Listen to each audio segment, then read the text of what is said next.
আমরা গার্মেন্টসে যারা চাকরি করি বিভিন্ন পোস্টে, তার মধ্যে যারা সুইং স্টাফে, সুপারভাইজার, লাইন চিফ, বিভিন্ন পোস্টে স্টাফে যারা চাকরি করি, সারা মাস কঠোর পরিশ্রম করে, গালিগালাজ শুনে, বেশি কথা শুনে, হাড় ভাঙ্গা পরিশ্রম করে, এরপরে যদি মাস শেষে টাইম মতো বেতন না দেওয়া হয় আমাদেরকে, তাহলে কি করে আমাদের ফ্যামিলি চলে?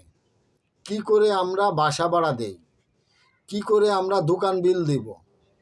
বলেন, কি করে আমরা নিত্যদিনের খরচ বহন করব? তাই আমি বলছি কি, আমরা যারা স্টাফে চাকরি করি, আমরা তো আসলে মুখ ফুটে কিছু বলতে পারি না মালিককে, কারণ আমরা স্টাফ। আর স্টাফ মানেই হলো মালিকের লোক। আসলে আমরাও তো কর্ম করি, কিন্তু আমাদের বেতনটা টাইম টু টাইম কেন দেওয়া হয় না? কারণ আমরা তো বেতনের জন্য কখনো আন্দোলন করি না বা আন্দোলন করতে পারি না। তাই বলছি কি, আমাদের মতো স্টাফদেরকে এভাবে কেন মাসের শেষে 2 মাস, 2.5 মাস, 3 মাস হয়ে গেলেও বেতন দেওয়া হয় না?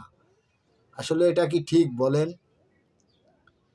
আমরাও তো পরিশ্রম করি, আমাদের তো ফ্যামিলি আছে, আমাদের তো পরিবার আছে, পরিজন আছে, আমাদের বাসা ভাড়া দিতে হয়, আমরা শহরে থাকি, বাসা ভাড়া দিতে হয়, দোকান বিল দিতে হয়, আমাদের তো নিত্যদিন প্রয়োজনে খরচ আছে।